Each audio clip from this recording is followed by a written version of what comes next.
Welcome back to my channel Siva's lifestyle. I hope எல்லோரும் நல்லா இருக்கிறீங்கன்றதை நம்புகிறேன். நாங்கள் ரொம்பவே நல்லா இருக்கிறோம். இந்த vlog வந்து சாட்டர்டே எடுத்தது. அன்றைக்கி ஸ்கூல் லீவுன்றதுனால என்னோடய டே வந்து ரொம்ப ரிலாக்ஸாக மார்னிங் ஒரு கப் காஃபி குடிச்சிட்டு அதுக்கப்புறம் தான் வந்து பிரேக்ஃபாஸ்ட் ஒர்க்கை வந்து ஸ்டார்ட் பண்ணியிருந்தேன். பிரேக்ஃபாஸ்ட், லன்ச், டின்னர்னு நம்ம ப்ரிப்பேர் பண்ணும்போது ரிலாக்ஸாக ஃபுட்டு மேலே வந்து கான்சன்ட்ரேட் பண்ணி பண்ணுறதுனால டேஸ்ட்டு வந்து கொஞ்சம் அதிகமாக இருக்கும்.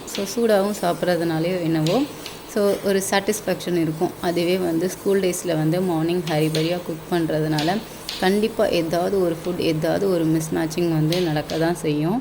எனக்கு சம் டேஸில் வந்து அந்த மாதிரி வந்து சொதப்பலான நாட்களும் வந்து இருக்க தான் செய்யுது. முடியாத பட்சம் ஓகே, பட் டைம் கிடைக்கும் போதெல்லாம் உங்களுக்கு பிடிச்ச மாதிரி ஃபுட்டை மேக் பண்ணி சாப்பிடுங்க. அதில் ஒரு பெரிய சாட்டிஸ்ஃபேக்ஷன் கிடைக்கும். வீட்டில் இருக்க லேடிஸ், பசங்க, ஹஸ்பண்ட்னு நீட்டாக ஃபுட்டு வந்து ப்ரெசென்ட் பண்ணி கொடுப்போம். அந்த பிளேட்ஸ் கூட கொஞ்சம் ஹெல்த்தியர் ஆப்ஷனும் வந்து மேக் பண்ணி கொடுப்போம். ஃபைனலாக நாம் மீந்து போன சாப்பாடை மட்டும் சாப்பிட்டுட்டு முடிச்சுக்கிறோம். அதுக்காக ப்ராப்பர் ஃபுட் டயட்லாம் ஃபாலோ பண்ணுங்கன்னு சொல்லலை. நீங்கள் சாப்பிட்ற பிளேட்டில் ப்ரோட்டீன், ஃபேட், ஃபைபர், கார்ப்னு இது எல்லாமே வந்து மிக்ஸ் ஆகிருக்கான்றதை கொஞ்சம் கான்சன்ட்ரேட் பண்ணிக்கோங்க. ஹெல்த்தியாக இருக்கலாம். கொஞ்சம் அட்வைஸ் ஓவர் ஆயிடுச்சுன்னு நினைக்கிறேன். பட் இருந்தாலும் இது ரொம்பவே இம்பார்ட்டன்ட் தானே. நீங்கள் ஹெல்த்தியாக ஸ்ட்ராங்காக இருக்கும்போது தான் உங்கள் ஃபேமிலி மெம்பர்ஸை ஹெல்த்தியாக ஹாப்பியாக வச்சுக்க முடியும். ஆல்ரெடி நேற்று போட்டிருந்த ஷார்ட்ஸில் வந்து சொல்லியிருந்தேன் வீடு ஷிஃப்ட் ஆகிற ஐடியா இருக்குதுன்னு. அதனால் வீட்டில் தேவையில்லாத திங்ஸ் எல்லாத்தையும் டைம் கிடைக்கிறப்பெல்லாம் ரிஜெக்ட் பண்ணிட்டு தான் இருக்கிறேன். ஷிஃப்டிங்க்கு கொஞ்சம் ஈஸியாக இருக்குன்றதுனால இன்றைக்கி மதிய லஞ்சுக்கு 1 pot ரைஸாக வெஜிடபிள் புலாவ் வந்து பண்ணிடலாம்னு சொல்லிவிட்டு குக்கரில் ஆயில் விட்டு பிரியாணி ஸ்பைசஸ்லாம் ஆட் பண்ணி அது கூட வெங்காயம், கருவேப்பிலை, பச்சை மிளகாய் இது எல்லாத்தையும் ஆட் பண்ணி நல்லா வதங்கினதுக்கப்புறமா இஞ்சி பூண்டு பேஸ்ட்டு வந்து ஆட் பண்ணியிருக்கிறேன்.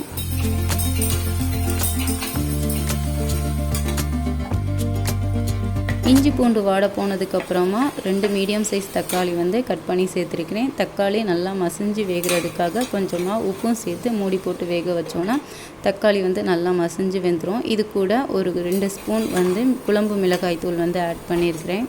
மிளகாய்த்தூள் ஆட் பண்ணதுக்கப்புறமா கொஞ்சமாக தண்ணி சேர்த்து நம்ம வேக வச்சோன்னா நல்லா வந்து எல்லாம் மசிஞ்சு வெந்து வரும். இது கூட கொஞ்சமாக புளிக்காத தயிர் வந்து ஒரு 2 ஸ்பூன் ஆட் பண்ணி நல்லா மிக்ஸ் பண்ணி எடுத்துட்டோன்னா ஒரு கிரேவி கன்சிஸ்டன்சியில் வந்ததுக்கப்புறமா கொஞ்சமாக புதினா, மல்லி இலை வந்து சேர்த்துக்கலாம். என்கிட்ட புதினா இல்லை, அதனால் மல்லி இலை மட்டும் ஆட் பண்ணிக்கிறேன்.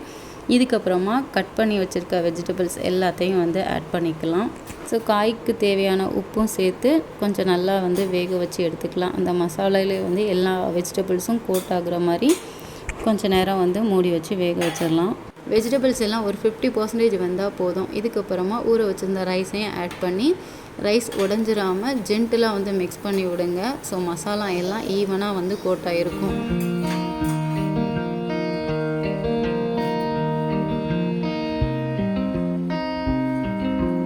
இன்றைக்கி நான் பாஸ்மதி ரைஸ் தான் எடுத்துருக்கிறேன். அதனால் ஒரு கிளாஸ் அரிசிக்கு 1.25 கிளாஸ் வந்து தண்ணி ஆட் பண்ணியிருக்கிறேன்.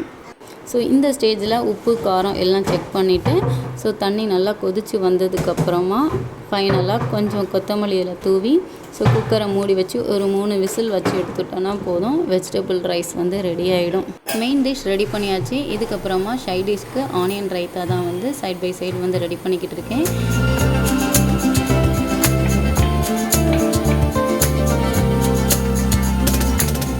இது கூட வந்து இன்றைக்கி வெஜிடபிளுக்கு வந்து கத்தரிக்காய் மசியல் தான். அது வந்து இன்னும் வந்து ஒரு பர்ஃபெக்ட் மேட்சாக இருக்கும். கத்தரிக்காய் வந்து எண்ணெயிலே வதக்கி கொஞ்சம் மசாலாவும் வந்து ஆட் பண்ணி நல்லா மசிய வேக வச்சிட்டோன்னா பிரியாணி இல்லை வந்து 1 pot ரைஸ் எல்லாத்துக்குமே வந்து பெஸ்ட் எவர் காம்பினேஷனாக இருக்கும். சாதமும் குலையாமல் ஒரு பிரியாணி கன்சிஸ்டன்சியில் வந்து பர்ஃபெக்டாக ரெடி பண்ணியாச்சு.